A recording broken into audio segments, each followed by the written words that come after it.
తాకట్లో ఉన్న మీ బంగారాన్ని విడిపించి ఆ రోజు ఆన్లైన్ రేటుకి కొంటాం. Sharma gold company.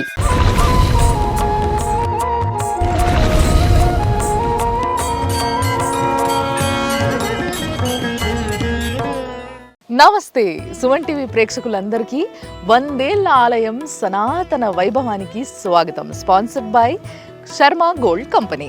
సుమన్ టీవీలో మీ పర్సనల్ అండ్ బిజినెస్ ప్రమోషన్స్ కోసం కింది నెంబర్కి కాంటాక్ట్ చేయండి. అయితే ముందుగాల చూస్తున్న మీ అందరికీ కూడా ఈ శివరాత్రి సందర్భంగా శివరాత్రి శుభాకాంక్షలు. మరి ఈ పండగ మీ అందరికీ ఎంతో మంచి చేయాలని మనస్ఫూర్తి కోరుకుంటూ మీ అందరికీ ఈరోజు ఆ శివుణ్ణి చూపిద్దామని చెప్పి నేను ఒక జాగాలకు వచ్చిన. అంటే బేసిక్గా మనకి ఈ చుట్టుపక్కల ఎన్ని శివాలయాలు ఉన్నా కానీ, ఎంత వైభవం ఉన్న గుళ్ళు ఉన్నప్పటికీ ప్రతి ఒక్కరు అంటే చాలా వరకు ఇట్లా వేస్తే ఇసుక రాలనంత మంది ఏడికి వస్తారో మీ అందరికీ తెలుసు కదా. అంటే మనకు హైదరాబాద్కి దగ్గర ఉన్నది కీసరగుట్ట కాబట్టి ఆ శ్రీ రామలింగేశ్వర స్వామిని దర్శనం చేసుకునేటందుకు కీసరగుట్టకి ఎంతోమంది వస్తూ ఉంటారు ఈరోజు. అందుకోసమే నేను కూడా ఇక్కడికి వచ్చి ఇక్కడ ఏర్పాట్లు ఎట్లున్నాయి, మరి ఆ శివుడి వైభవం ఏంది, అసలు పూజలు ఎట్లా జరుగుతున్నాయి, ఏం కథ, ఇక్కడ స్టోరీ అంతా కూడా. అంటే చాలామందికి కీసరగుట్ట అనగానే చిన్న ఉన్నప్పటి నుంచి కూడా కీసరగుట్ట పోదాము అనగానే రెడీ అయిపోతుండే తప్పితే కీసరగుట్ట ఎట్లా వెలిసింది, దీని స్టోరీ ఏంది, ఆ చరిత్ర ఏంది, ఇదంతా తెలియదు కదా. సో అదంతా కూడా నేను ఇప్పుడు చెప్పబోతున్నాను అనమాట. సో ముందు ఆ రామలింగేశ్వర స్వామిని దర్శనం చేసుకుందాము, పైకి పోదాము, ఎట్లెట్లా డెవలప్ అయింది ఈ మధ్య కీసరగుట్ట రాను వాళ్ళకి అందరి కోసం చూపిస్తాను నేను. చూడండి మరి.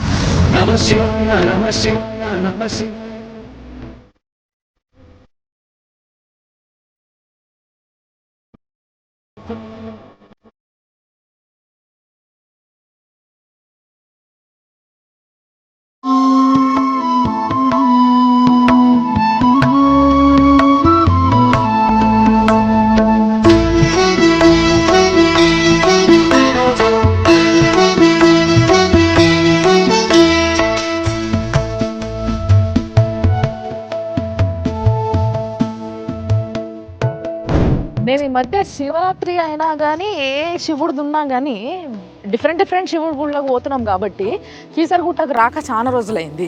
కానీ కీసరగుట్ట మస్తు డెవలప్ అయింది తెలుసా. నేను చిన్న ఉన్నప్పుడు చూసిన దానికి ఇప్పటికి చాలా ఫరక్ ఉన్నది. మొత్తం రంగులేసి మస్తు జిగేలుగా మెరిసేటట్టు పెట్టినరు. మళ్ళా ఇంకోటి ఏంటంటే ఇంతకుముందు ఇట్లా కిందికెళ్ళి మెట్లు లేకుండే, కానీ ఇప్పుడు భక్తుల కోసం కింది నుంచే దర్శనానికి పెద్ద దారులు, అంటే పెద్ద లైన్లు. సో ఆ లైన్లలో నిలబడి అసలు గింత కూడా మెస్లనియకుండా జాగానే ఉండదు, అట్లుంటుంది అన్నట్టు. సో అందుకోసమే నేను కొంచెం ముందుకు వచ్చేసి మీకు ఈడ ఏర్పాట్లు ఎట్లున్నాయి, ఈ శివరాత్రికి మీరందరూ ఈడికి వచ్చేటట్టయితే మీరు ఎట్లా దర్శనం చేసుకోవచ్చు, ఇవన్నీ ముచ్చట్లు చూపిస్తున్నాం. అయితే ఈ గుడి గురించి 17వ శతాబ్దంలోనే ఎప్పుడైతే కుతుబ్షాయి తానీషా రాజు ఉండేనో ఆయన దగ్గర, మీకు అందరికీ తెలుసు కదా ఈ స్టోరీ అంతా తెలుసు, అక్కన్న మాదన్న అని వీళ్ళిద్దరూ మహామంత్రులు ఉండేటోళ్ళు ఆ రాజు దగ్గర. ఎవరు? తానీషా రాజు దగ్గర. సో వాళ్ళు అప్పట్లోనే ఇక్కడున్న ఈ శివుడి ఆలయాన్ని దర్శనం చేసుకునేటందుకు వచ్చిర్రట. వచ్చినప్పుడు చూసి అరే ఇక్కడ శివుడు ఉన్నాడు, శివుడితో పాటు విష్ణుమూర్తి కూడా ఉంటే బాగుంటుంది కదా, సో హరిహర క్షేత్రంగా దీన్ని మారిస్తే చాలా బాగుంటుంది అని ఒక మంచి ఆలోచన వచ్చి హరిహర క్షేత్రంగా దీన్ని మార్చేది ఒక పని పెట్టుకుందామని చెప్పేసి మంచిగా వాళ్ళు సంకల్పించారంట. సో అట్లా సంకల్పించడం వల్ల వాళ్ళు తర్వాత ఏం చేశారంటే రాజుది అడ్వైస్ అడిగి ఆయన పర్మిషన్ తీసుకొని వచ్చి లక్ష్మీ నరసింహస్వామిని కూడా ఈడ ప్రతిష్ఠించారు. సో అట్లా ఇది హరిహర క్షేత్రంగా వెలిసింది అన్నట్టు ఈరోజు.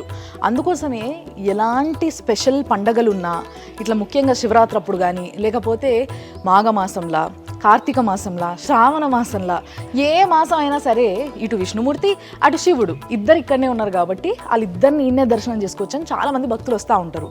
అయితే ఇప్పుడు మీరు చూస్తున్న ఈ దారి ఉన్నది కదా, అక్కడ పాత మెట్లు ఉన్నాయి. అవి పాత మెట్లు ఎప్పటి నుంచో ఉన్నాయి గుడికి. సో వాటన్నిటికీ రంగేసిర్రు. బట్ ఇది మాత్రం కొంచెం తర్వాత కట్టిర్రు. ఈ మెట్లని తర్వాత గ్రనైట్ వేసి కట్టిర్రు.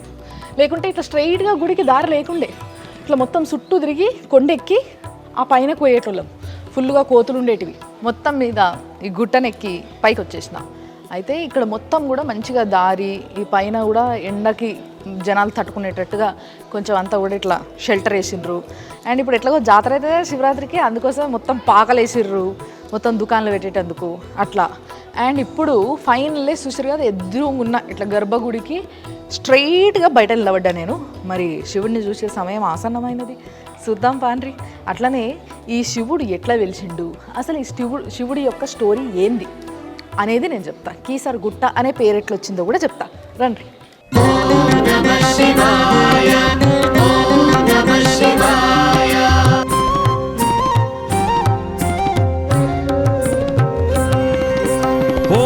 శంకర అరుణ శివ భస్మాంగధర అరుణ శివ త్రినేత్రమూర్తి అరుణ శివ త్రిశూలధారి అరుణ శివ అరుణ శివ కరుణ శివ అరుణాచల శివ కరుణ శివ అరుణాచల శ్రీ కరుణ శివ అరుణాచల శివ కరుణ శివ.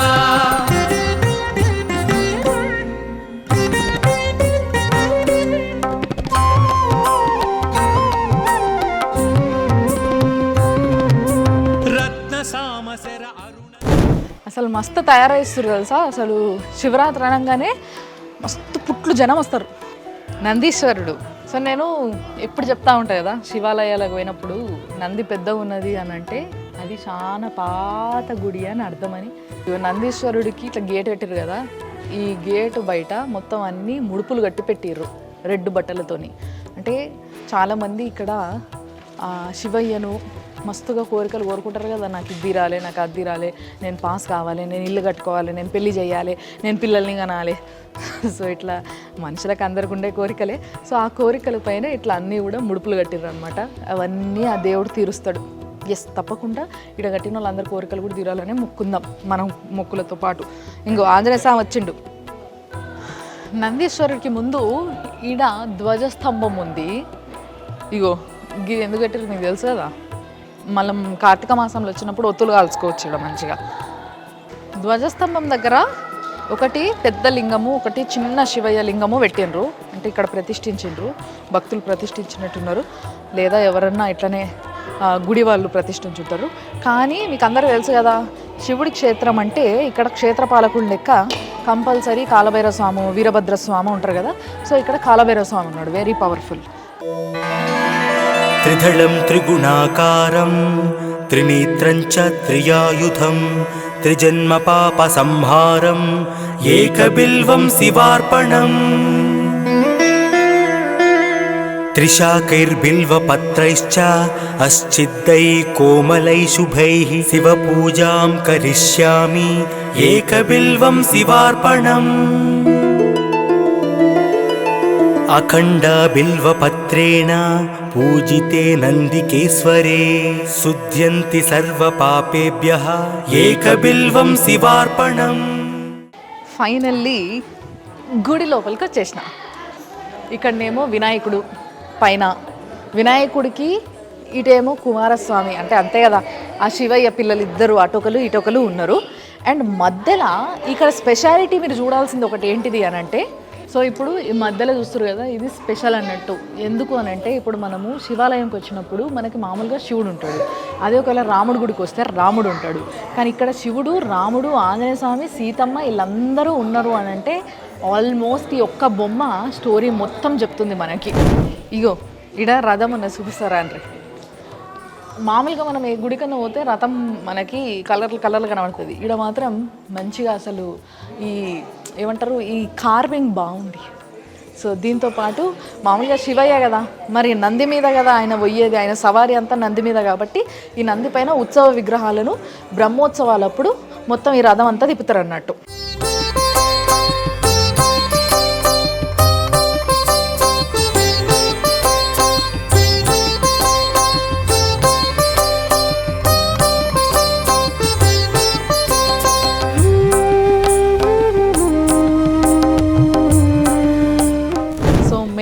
లోపలికి వచ్చినాము. పాత పిల్లర్స్ ఇవి తెలుసు కదా మీకు, గ్రనైట్ పిల్లర్స్. ఈ గ్రనైట్ పిల్లర్స్ ఉన్నాయంటే ఎంత పాత గుడో ఇన్ని అర్థం చేసుకోవచ్చు. సో వీటికి జర్ర పెయింటింగ్ వేసిరు అంతే. సో ఫస్ట్ ఇక్కడ లోపల రాగానే భవానీ మాత అంటే ఆ శివయ్య భార్య. సో భవానీ మాత ఉన్నది, మొక్కుందాం. కొంచెం ముందుకు రాగానే ఆ గర్భగుడికి బయట జస్ట్ లెఫ్ట్ సైడ్లో వినాయకుడు ఉన్నాడు, పెద్ద ఉన్నది వినాయకుడు విగ్రహం కూడా. ఆయన ఆంజనేయ స్వామి కూడా ఉన్నాడు. సో ఇప్పుడు మెయిన్ గర్భగుళ్ళు ఉన్న లింగాన్ని చూస్తున్నారు కదా మీరు. ఈ లింగం కూడా బ్రహ్మసూత్రం ఉన్న లింగం అన్నట్టు. చాలామంది పెద్దలు చెప్తా ఉంటారు, బ్రహ్మసూత్రం ఉన్న లింగాన్ని దర్శనం చేసుకుంటే అంటే ఒక్కసారి దర్శనం ఒక 10,000 దర్శనాలతో సమానం అని చెప్పి. సో అంత గొప్ప క్షేత్రం ఈ కీసరగుట్టలో ఉన్న రామలింగేశ్వర స్వామి క్షేత్రం. ఇక్కడ ఉన్న నందీశ్వరుడు అంటే గర్భగుడికి ఎదురుగా ఉన్న ఈ నందీశ్వరుడికి మంచిగా వెండి ఏమంటారు కవచాల్లాగా వేసిరు, తొడిగిచ్చిర్రు అన్నట్టు. సో ఇక్కడ నందీశ్వరుడికి అందరూ చెవుల కోరికలు చెప్పుకుంటారు అన్నట్టు. నేను కూడా నా కోరిక చెప్పుకుంటా, మీ అందరి కోరికలు కూడా తీరాలని చెప్తా. ప్రభుం ప్రాణనాథం విభుం విశ్వనాథం జగన్నాథనాథం సదానందభాజం. ప్రభుం ప్రాణనాథం విభుం విశ్వనాథం జగన్నాథనాథం సదానందభాజం. భవద్భవ్యభూతేశ్వరం భూతనాథం శివం శంకరం శంభుమీశానమీడే.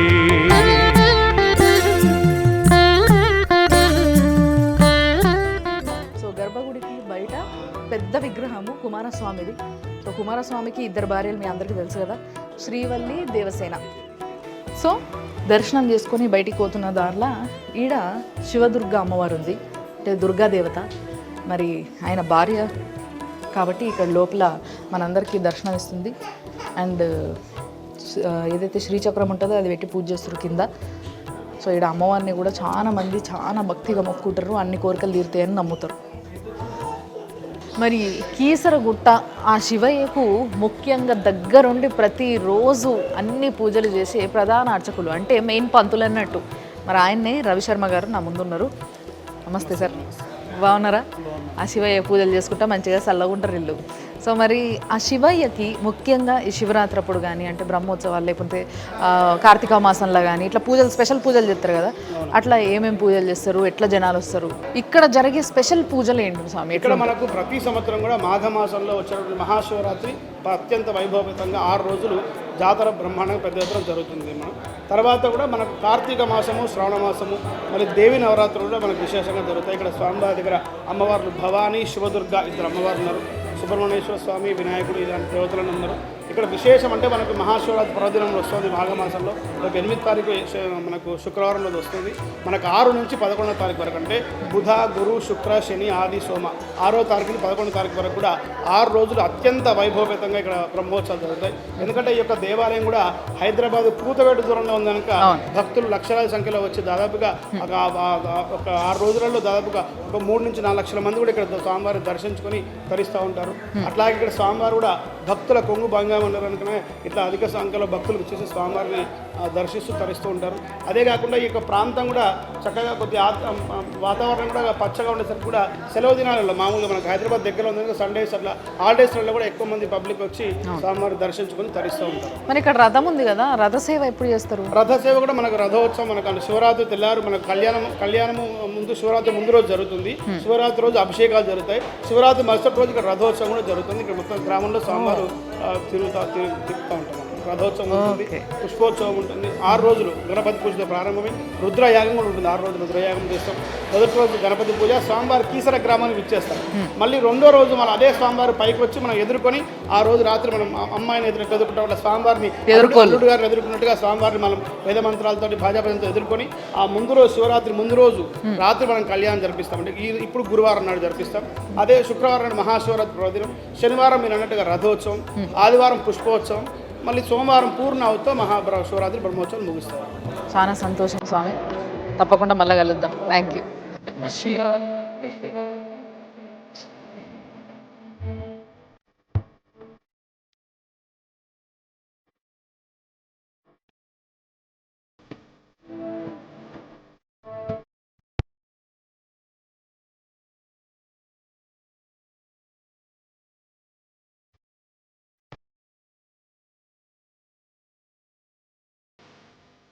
సో ఇప్పుడు కీసరగుట్ట ఏంది, అసలు కీసరగుట్ట క్షేత్రము ఆ పేరు ఎందుకు వచ్చింది, అసలు ఆ క్షేత్రం ఎట్లా వెలిసింది, ఈ ముచ్చటనే ఇప్పుడు చెప్తా. నేను మంచిగా చెప్తా ఈనుండ్రి. సో యాక్చువల్గా మనం గుళ్ళో గమనించం కానీ వస్తాం, దర్శనం చేసుకుంటాం, మనం దేవుడు ధ్యాసలనే ఉంటాం, వెళ్ళిపోతాం టక్కున. కానీ గుడి లోపల ముఖ్యంగా లోపలికి గుడి లోపలికి వచ్చిన తర్వాత లెఫ్ట్ సైడ్ ఇగో ఇదంతా రాయి పైన చెక్కిండ్రు. సో రాయి పైన చెక్కి మరీ చాలా అద్భుతంగా కింద స్టోరీ రాశారు. బట్ మీ అందరి కోసం నేను ఈ స్టోరీని ఎక్స్ప్లెయిన్ చేస్తాను.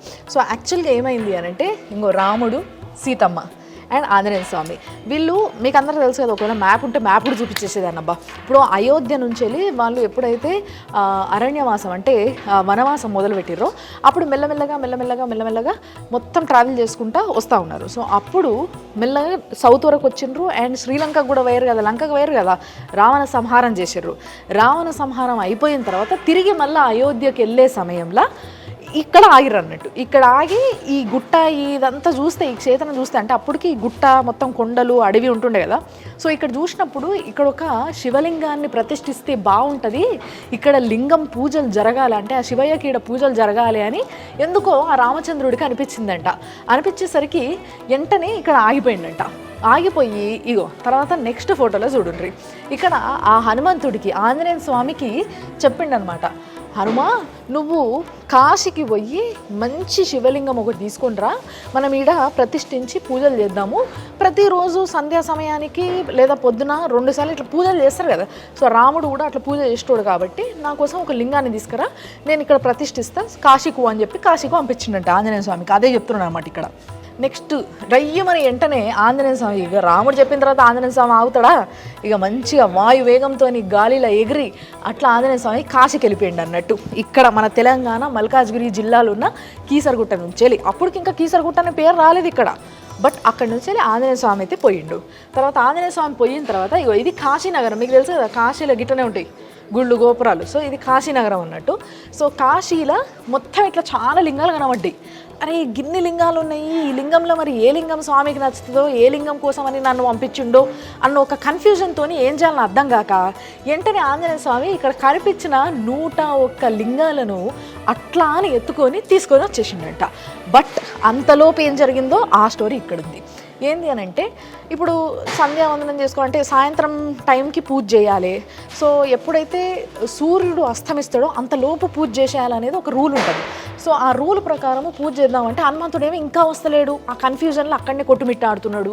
సో ఇక అయిపోతుంది, సమయం అయిపోయింది మన పూజ సమయము, కాబట్టి ఇట్లా పూజ చేయకుండా అయితే నేను ఉండలేనని చెప్పేసి ఆ శ్రీరాముడు ఆ శివుణ్ణి మొక్కుకొని కోరుకుంటాడు, అయ్యా ఎట్లా నేను ఇట్లా పూజ చేద్దాం అనుకుంటే నాకు ఇట్లా లింగం దొరకలేదు అని చెప్పేసి కోరితే అప్పుడు వెంటనే శివుడే ప్రత్యక్షమయ్యి లింగ రూపంగా ఆయన ఇక్కడ వెలిసిండు అన్నట్టు. అంటే కీసరగుట్టలో మనం చూస్తున్న ఏదైతే లింగం ఉన్నదో అది స్వయాన ఆ ఈశ్వరుడు, ఆ శివుడే వెలిసిండు అన్నట్టు, స్వయంభూ లింగం అది. సో ఆ లింగం అట్లా రాగానే వెంటనే ఇక్కడ ప్రతిష్ఠించి ఆయనకు అన్ని పూజలు చేసిండ్రు.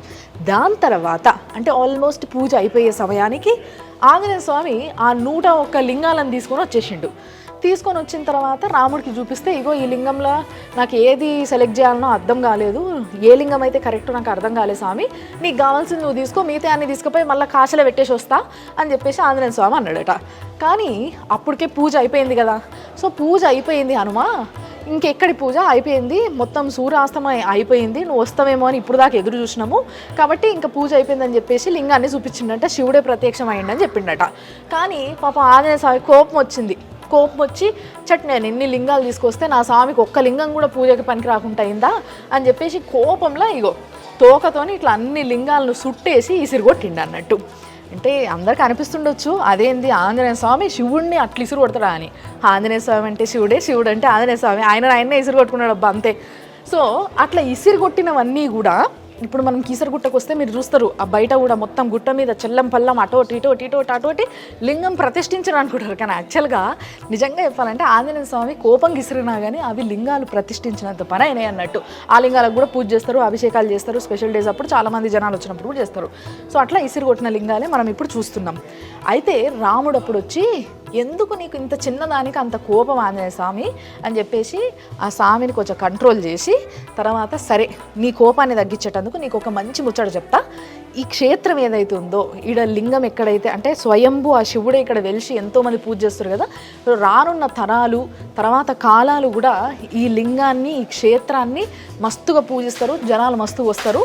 అప్పుడు ఈ క్షేత్రాన్ని జనాలు కేసరి గిరి అని పిలుస్తారు. అంటే కేసరి అంటే తెలుసు కదా మీ అందరికీ, ఆంజనేయ స్వామి ఇంకో పేరు కేసరి పుత్రుడు అంటారు కదా. సో గిరి అంటే కొండ, ఎస్. సో కేసరిగిరి అనే పేరు అట్లా వచ్చింది. కానీ వాడుక భాషలు రానున్న రోజులలో మెల్లమెల్లగా అది కీసరి గుట్ట అయిపోయింది అన్నట్టు మనకి తగ్గట్టుగా చెప్పుకున్నాం. దాని తర్వాత ఆయన కోపం సల్లారి ఆ శివుడిని ఇట్లా మొక్కి, సో ఆయన కూడా శివుడి దర్శనం చేసుకొని ఇక్కడి నుంచి అయోధ్యకి బయలుదేరిండ్రు రాముడు, సీత అండ్ ఆంజనేయ స్వామి కూడా. సో అది ముచ్చట. అందుకోసమే ఇక్కడున్న ఆ లింగం పైన బ్రహ్మసూత్రం కూడా ఉంది. సో మీ అందరికీ ఈ లింగాన్ని దర్శనం చేసుకోవాలంటే ప్రతి ఒక్కరికి ఎంతో అదృష్టం ఉంటే తప్పితే ఈ క్షేత్రానికి రారు. కాబట్టి ప్రతి ఒక్కరూ ఈ శివరాత్రి అయినా శివరాత్రి తర్వాత అయినా సరే, ఎందుకంటే శివరాత్రికి మస్తుగా జనాలు ఉంటారు, శివరాత్రి తర్వాత అయినా సరే మీరు అందరూ వచ్చి తప్పకుండా కీసరి గుట్టలున్న అదే కేసరి గిరిలున్న ఈ శివయ్యను దర్శనం చేసుకోవాలని నేను కూడా మనస్ఫూర్తిగా కోరుకుంటున్నా. ఆ శివయ్య ఆశీస్సులు అందరి మీద మస్తుగా ఉండాలని మనస్ఫూర్తిగా కోరుకుంటున్నా.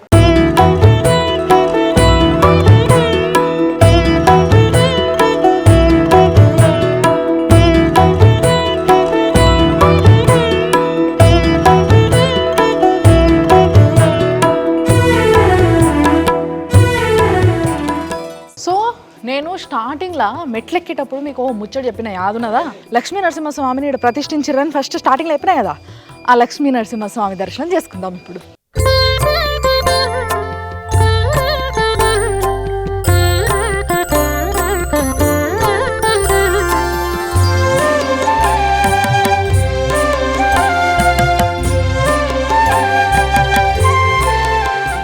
ఇక్కడ లక్ష్మీ నరసింహస్వామి ఉన్నాడు, లక్ష్మీ సమేత నరసింహస్వామి. ఇక్కడ శివ పంచాయతనము. శివ పంచాయతనం అంటే 5 ఉంటారు. అంబికాదేవి, విష్ణుమూర్తి, సూర్యభగవానుడు, విఘ్నేశ్వరుడు. ఓకే, అంటే స్పెషాలిటీ ఏంది ఇక్కడ? స్పెషాలిటీ అంటే శివ పంచాయతనం అంటే పంచాయతనం అనేది 5 ఉంటే పంచాయతనం అంటారు. దాంట్లో శివుడు మధ్యలో ఉంది కాబట్టి శివ పంచాయతనం. విష్ణుమూర్తి మధ్యలో ఉంటే విష్ణు పంచాయతనం ఉంది. అమ్మవారి మధ్యలో ఉంటే లలిత పంచాయతనం ఉంది. పంచాయతనం అంటే సకల కోటి దేవతలు మొత్తం ఇక్కడ ఉంటారు. ఓకే, ఇప్పుడు ఇటు సైడ్ గంధం పెట్టిన సైడ్ ఏమో అమ్మవారు ఉంటుందంట, అంటే లింగం కడిగిన తర్వాత కూడా వైట్ కలర్లో ఉంటుంది. ఇటు ఏటైతే విభూది పెట్టిర్రో ఆ విభూది సైడు ఆ శివుడు ఉంటాడు అన్నట్టు, అంటే అది బ్లాక్ ఉంటుంది అన్నట్టు. లింగం సగం హాఫ్ అన్నట్టు ఇట్లా బ్లాక్ అండ్ వైట్ ఉంటుంది మొత్తము. ఇప్పుడు ఆడ కనిపిస్తున్న ఆ బొట్టు, ఆ విభూది, గంధము రెండు మొత్తం కడిగేసిన తర్వాత కూడా గిట్లా ఇది అమ్మవారు అన్నట్టు, అందుకోసమే తెల్లగా ఉన్నది. ఇటు అయ్యవారు అన్నట్టు నల్లగా ఉన్నాడు, అర్ధనారీశ్వరులు. సో ఇక్కడ రాముడు, సీత, లక్ష్మణుడు, ఎదురుగా ఆంజనేయ స్వామి, అంతే కదా. రామలింగేశ్వర స్వామి దేవాలయం ఈరోజు ఈడికి వచ్చి మనం మొక్కుంటున్నాము. ఆ శివుణ్ణే అడిగి పిలిచి ఈడ ప్రతిష్ఠించిండు అని అంటే ఆ రామచంద్రుడే కదా. మరి ఆయనను కూడా ఇక్కడ మనం పూజించాలి కదా, అందుకోసమే ఆయనను కూడా ఇక్కడ ప్రతిష్ఠించారు.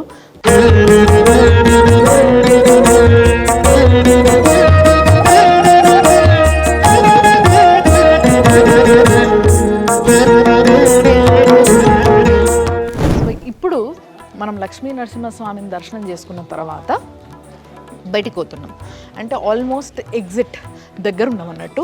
కానీ ఇక్కడ ఇంకొక అమ్మవారిని దర్శనం చేసుకోవాలి. ఆ అమ్మవారే నాగదేవత. ఎస్, చాలామందికి పిల్లలు లేని వాళ్ళకి, పెళ్ళిళ్ళు కాని వాళ్ళకి, ఏమన్నా నాగదోషాలు ఉన్నోళ్ళకి, అంటే కాలసర్ప దోషాలు ఇలాంటివి ఉన్నోళ్ళకి నాగ ప్రతిష్టలు ఇక్కడ చేపిస్తారంట. అండ్ నాగదేవత గుడి కాబట్టి పైన కూడా ఇట్లా పుట్ట లెక్క కట్టిర్రు, అంటే ఆకారము గోపురం అనేది అట్లా కట్టిర్రు. ఇక్కడ అమ్మవారు నాగదేవతను దర్శనం చేసుకుందాం రండి. నాగదేవత చూసారు కదా, ఈడ ఒక పాము సంచరిస్తూ ఉంటుందంట. అండ్ ఈ పుట్ట కూడా ఇప్పటి పుట్ట కాదు, ఇది ఏదో కాలం నాటి పుట్ట, చాలా పెద్దగా ఉంది. చాలామంది వచ్చి పూజలు చేస్తూ ఉంటారు. అండ్ అమ్మవారిని ఇక్కడ అంటే నాగదేవతని ఇక్కడ ప్రతిష్ఠిస్తూ ఉంటారు. ఎవరికన్నా పెద్ద పెద్ద నాగప్రతిష్ఠ అంటే అవసరమైన వాళ్ళు, జాతకపరంగా ఎవరికన్నా నాగప్రతిష్ఠలు అవసరం ఉంటుందో, పిల్లల కోసం, పెళ్ళిళ్ళ కోసము, లేకుంటే ఏమైనా దోషాలు ఉన్నో వాళ్ళు కూడా ఇక్కడ ప్రతిష్ఠింప చేయించుకుంటారు అన్నట్టు.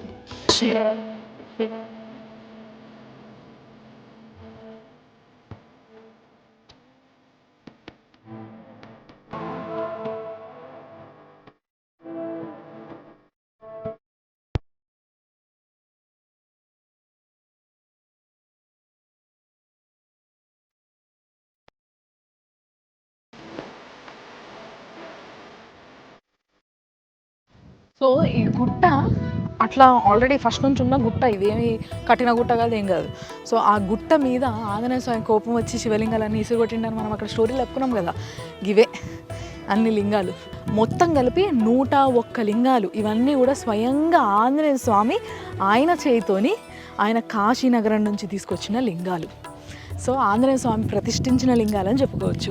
ఆంజనేయ స్వామి ప్రతిష్ఠించిన లింగాలు ఇక్కడ, ఆ శ్రీరామచంద్రుడు ప్రతిష్ఠించిన లింగం లోపల గర్భగుళ్ళ. సో లింగాలు చూసారు కదా, ఇక్కడ ఒక లింగం ఉన్నది. ఇదే కాకుండా గుట్ట అటువైపు కూడా చూడాలి మీరు. సో ఇక్కడ అని చెప్పలేకుండా గుట్ట నిండా లింగాలే.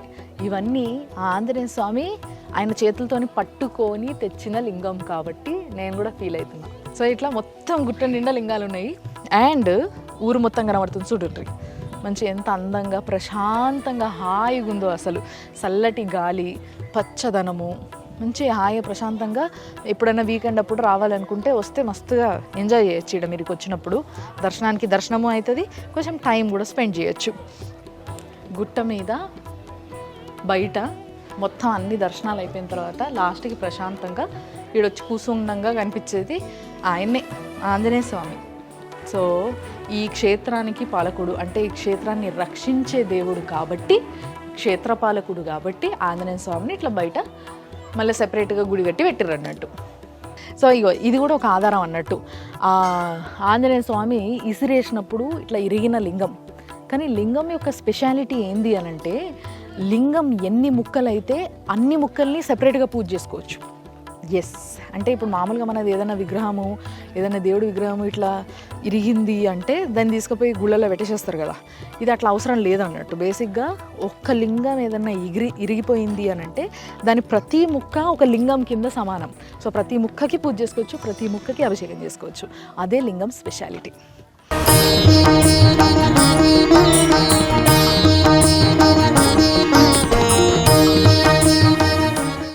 దగ్గర దగ్గర 50 ఫీట్లకు పైనే ఉంటుంది ఈ విగ్రహము ఆంజనేయ స్వామి. సో అంటే కీసరగుట్టకి కొంచెం దూరం నుంచే ఈ విగ్రహం కనబడుతుంది అన్నట్టు. మెయిన్ క్షేత్రపాలకుడు ఈడనే. సో ఈయన వల్లనే ఈ గుట్ట పైన ఇన్ని లింగాలను దర్శించుకుంటున్నాం మనము. కాబట్టి ఆయనకి పెద్ద పీట వేసిర్రు అన్నట్టు ఈడ. సో ఇంత పెద్ద విగ్రహము, పాపం ఆయన లింగాలను ఎసిరిండు కదా. సో అందుకోసమే దానికి చెల్లుగా ఎల్లవాడు ఎప్పుడు మొక్కుతూ ఉంటాడు ఆయన, ఆ శివుడికి. మనశ్శాంతి ఉంది. ఇంత దర్శనం చేసుకున్న తర్వాత కూడా మనశ్శాంతి దొరకదా చెప్పురు. ఇంత మనశ్శాంతి కోసం ఒక్క వీకెండ్ అంటే ఒక్కరోజు అలా యాక్చువల్గా చెప్పాలంటే వీకెండ్లో ఏదో ఒక్క రోజు మాత్రము మీరు జర్ర టైం తీసుకొని కీసరగుట్టకు వచ్చిర్రనుకో, మీకు కూడా ఈ మనశ్శాంతి దక్కుతుంది. అంతే కదా, స్వయంభూలింగం అది. ఆ శివుడే స్వయాన రామచంద్రుడికి ఇంకో నేను ఇక్కడ ఉన్నా నన్ను పూజించు అని చెప్పేసి ప్రతిష్ఠించమని చెప్పి ఎదురయ్యి ఈయన మన కోసం వెలిసిండు. సో కోట్లాది మంది భక్తులకు అంటే త్రేతాయుగం రాముడి దగ్గర నుంచి మొదలు పెడితే కోట్లాది మంది భక్తులకు దర్శనాలు ఇచ్చుకుంటా దేదీప్యమానంగా వెలిచిపోతున్నాడు ఆ శివయ్య, శ్రీ రామలింగేశ్వర స్వామి. ఎస్. సో మరి ఇది ఈ వారం మన శివరాత్రి స్పెషల్ 100 ఏళ్ల ఆలయం సనాతన వైభవం. చూసిండ్రు కదా, మళ్ళీ ఒక ఎపిసోడ్తోని తప్పకుండా కలుస్తే మీరు చూస్తూనే ఉండండి మన సుమన్ టీవీలా 100 ఏళ్ల ఆలయం సనాతన వైభవం, sponsored by Sharma gold company.